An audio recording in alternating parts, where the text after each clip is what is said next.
my channel. And if you're new here, my name is Maruth and welcome to you too. This is another Tip Tuesdays video. And for today's video, isasama ko ang aking mga vlogger friends as special guests para ipakita sa inyo ang iba't ibang keto-friendly na mga recipes as desserts.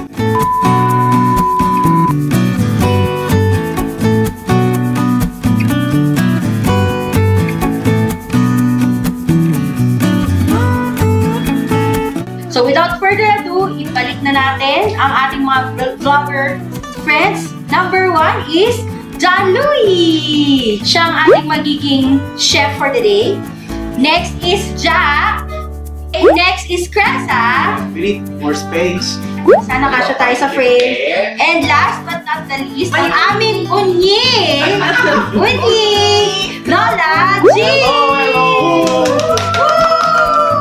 Ulitan. Okay, so we will be featuring a few recipes that are keto-friendly. Most of which will be desserts. And for today, ang gagawin ni Louie, not me, ay keto ice cream. Keto chocolate ice cream. Yeah, keto chocolate ice cream. Take it away, Louie. Okay, go Louie!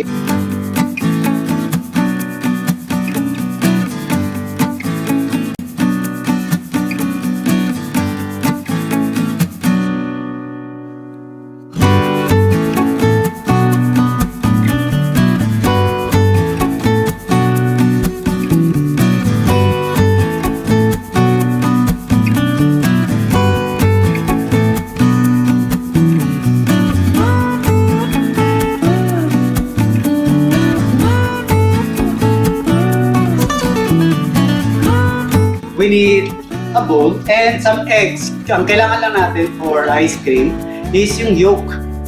Next episode, gagamitin natin yung white sa chocolate cookies. Okay, after nyan, anong pwede mong gawin na kasabay habang bitiwan? Yes, usually kapag walang mga bisita dito, ako lang yung nagluluto. Sorry na. Sinasabay ko na yung pagtunaw nung tablea. I like it more chocolatey than sweet. So, dinadagdagan ko pa ng malagos or any tablea na meron kayo.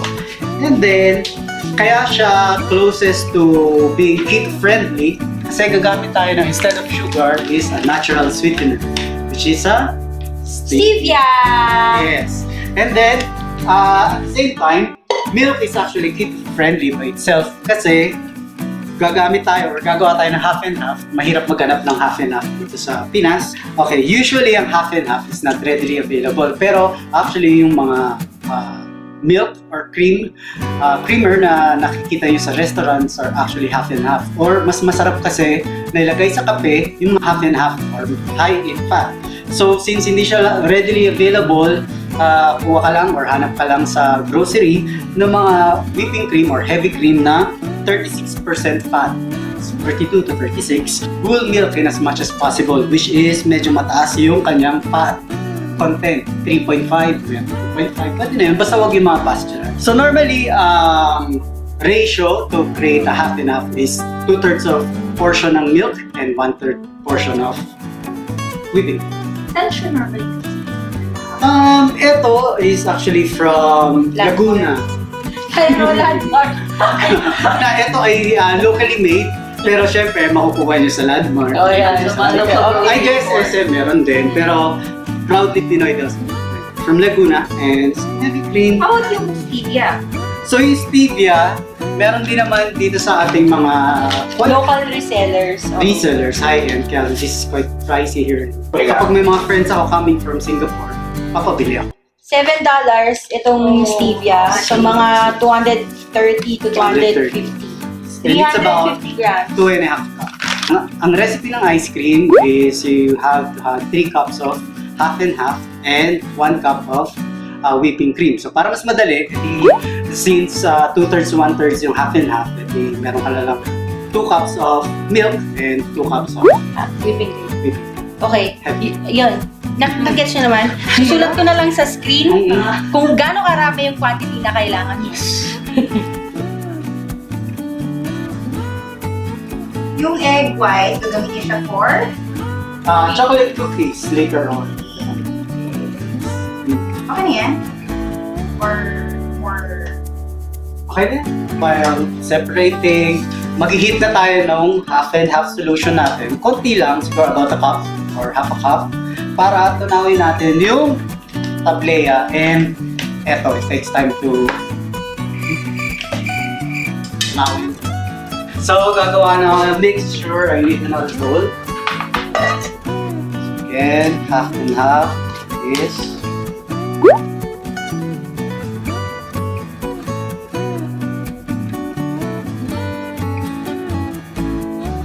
So, Louie, ilan yung magagawa nitong ano na to, tong recipe na to? Gano'n siya karami? hindi ko rin alam. Half nito. Half to niyan. almost So, 3 flasks. around siguro mga half gallon. Kailangan hindi nagpo-boil yung milk kapag tinutunan natin. So, a bit simmer lang. Hanggang dun lang. Tapos, slow mixing para mag-coagulate. Para mag-coagulate yung milk and yung powdered chocolate. So, it's about a cup of half and half. Yung ginawa natin kanina solution.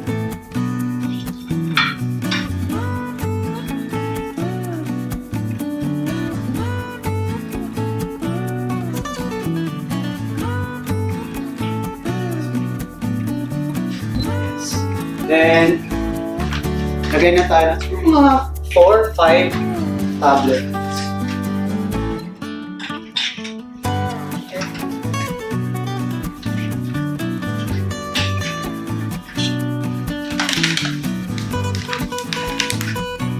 We have a strainer later on para kasi gumamit tayo ng tablea, may mga buo-buo yun. So, tatanggalin natin yung mga hindi natunaw. Malaking tulang. So, sous chef? Yeah, chef. Ayan. Haluin mo lang to. Okay. Ito. So, continuous mo yan.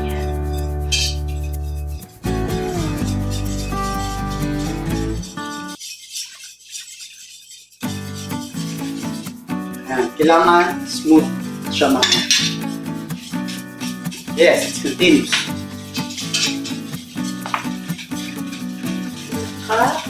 Pagduran pala ito, Low heat lang siya. Low heat lang. Dapat magsisimmer, hindi siya pwede mag-boil. Next, ang gagawin na natin, ready na yung yolks.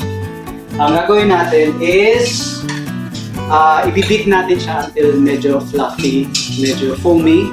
And then, uunti-untiin nating ilagay yung ating 1 cup sugar. okay, bakit ba good ang stevia? Kasi sabi dito, suitable for low GI cooking. So, kung ang mga doctors ninyo recommended a low GI diet, so instead of using sugar, brown sugar, or any type of sugar, so you can substitute siguro itong stevia. Again, pwede natin ito bilhin dito sa Pilipinas. This is actually for sale here in the Philippines sa mga local groceries. Pero medyo pricey lang siya. Pero kung para sa kalusugan nyo naman, why not try it? So, lalagay ko muna yung sugar. Yung stevia. Just below the cup.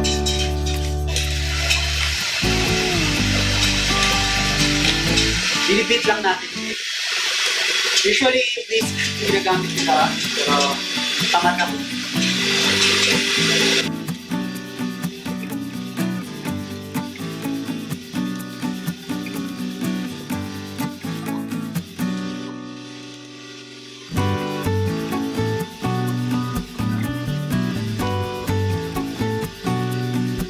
Louie, this is the consistency, Ayan, no? consistency na gusto natin. So, medyo nag-aerate na talaga siya. Wow, erase. And then, at the same time, natunaw na rin natin or na-mix na natin yung half and half with medyo mainit half and half and the cocoa. Yeah. Ngayon, kukumpletuhin na natin, lalagay na natin dito yung the rest of the half and half and heavy cream. And then, we'll put it into simmer, yung almost bubula pa lang siya. Or kukulo.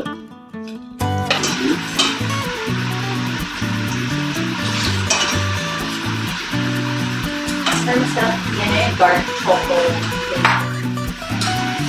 Ito. Yeah. And then,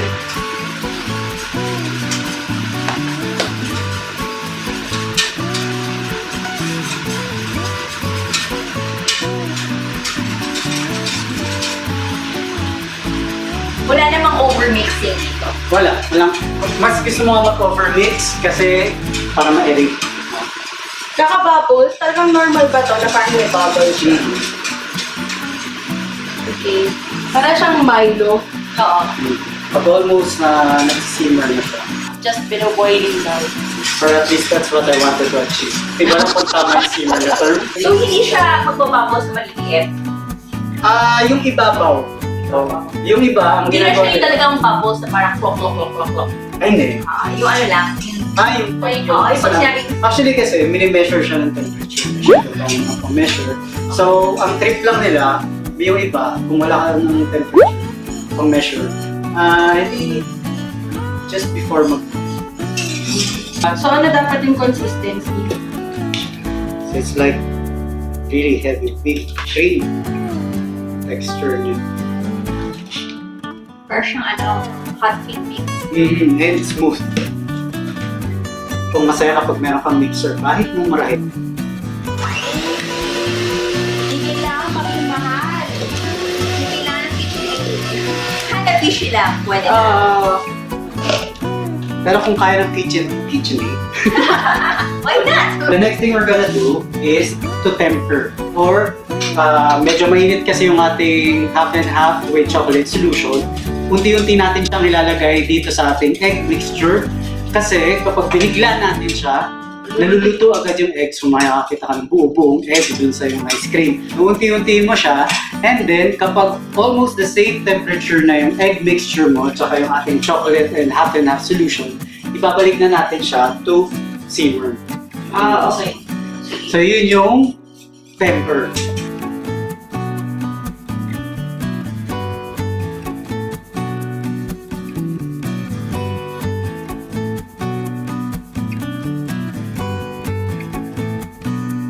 Later on, anong mangyayari dun sa bubbles? Kasi di ba, as you can see, there's bubbles over here. Normally, ini-scrape out yan. Pero ako hindi ko na ini-scrape out. Para maging ano, smooth. Para lang smooth naman, pero Pero it doesn't affect the taste, no, right? doesn't affect. Ayan, so makikita nyo, mag-expand yan. Ah, talaga? Aangat yan because of the heat. Tapos na aerate. Pati naman yan, nag-start na siyang umangat. Kaso, yan yung gusto nating ma-achieve. Kaso nga lang, mamaya pag for 30 minutes, i-cool down mo siya sa, sa room temperature, magsasag na naman siya. Kaya siya chinechurn. Na-achieve natin consistency, malapot siya. Or yung texture na nakikita natin sa tunaw na ice cream. Ayan, oo nga. Pwede. So, after 1 hour na pagpapalamig, hindi actually more than 1 hour, mga 1 hour and a half. Finally, nag-set na siya to room temperature. Pwede na natin ilagay yung vanilla flavor. Yes. Flavor. Yes. Tapos ito yung texture na gusto natin. Yung kung paano yung texture ng ice cream pag natunaw. Yan. Okay, so lagay na natin siya about... So, sa taas, pag hindi ko lang makita sa camera, ay sorry, may bubbles siya talaga. Okay lang yung bubbles na yan. Actually, yun yung masarap na part. Yung nasa ilalim, yung pag tinignan natin yung sa ilalim, pag nascoop na natin siya at nag-freeze na siya, creamy yung texture niya. Yung ibabaw lang talaga yung bubbles. So, lalagyan na. So, pag nakakita kayo ng bubbles, okay lang. Okay, sige, Louie. So, about 2 to 3 tablespoons. Pwede na smoke na. Vanilla. Those that uses yung vanilla extract talaga, mas konti. Mas siguro mga 2:1. So, every 2 equivalent ng vanilla flavor, 1 equivalent siya sa vanilla. Extra. O, so kung 3 tablespoons yung nilagay mo, One so and a mga half. 1.5 Yes. tablespoons yung ilalagay na vanilla. So, kung meron talaga kayong, konting naitabi, tapos kaya yung vanilla extract, mas maganda talaga siya. Iba talaga yung lasa niya. Madagascar or yung mga iba. Para sa akin, madi-differentiate mo talaga yung quality, yung amoy, tsaka yung taste ng vanilla extract. Vanilla flavor. But this will do. Mura. Okay. Okay, once nahalo na natin siya, freeze na natin siya for 8 to 10 hours. Then kung pwede, on the 8th hour, churn lang natin siya. Halo lang natin siya para ma-aerate. And then that's it. Enjoy na. Bukas, nakikita na natin. Enjoy. Yes, so babalik Keto kami ice cream. tomorrow para ipakita sa inyo yung final product ng Keto ice cream.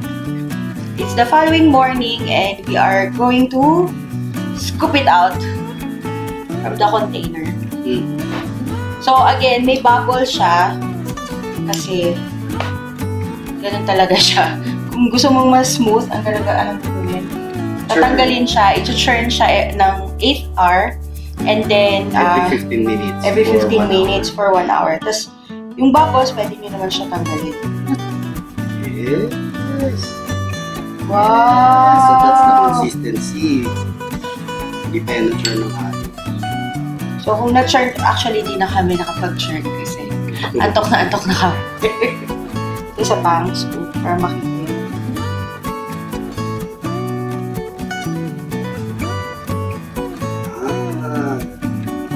Yun ang gusto natin feel.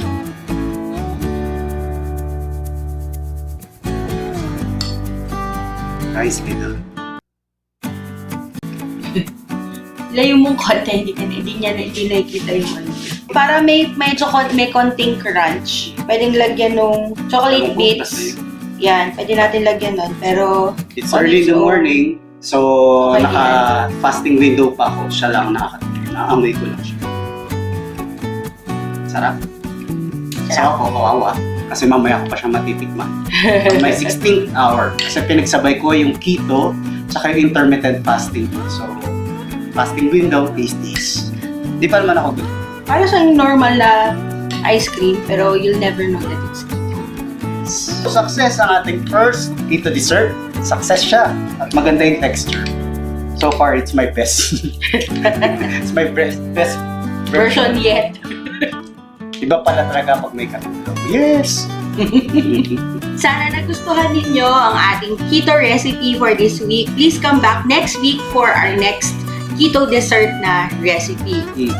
And let us know kung kapag tinry nyo yung ginawa niya, kung parehas din yung inyong output. For the ingredients, ilalagay lang namin ulit sa description box, pati yung simple instructions on how to make this keto ice cream. Consider subscribing if you haven't already. I-click nyo na rin yung bell button para ma-notify kayo pag meron kaming bagong videos. I'll see you next time, lovies! Bye!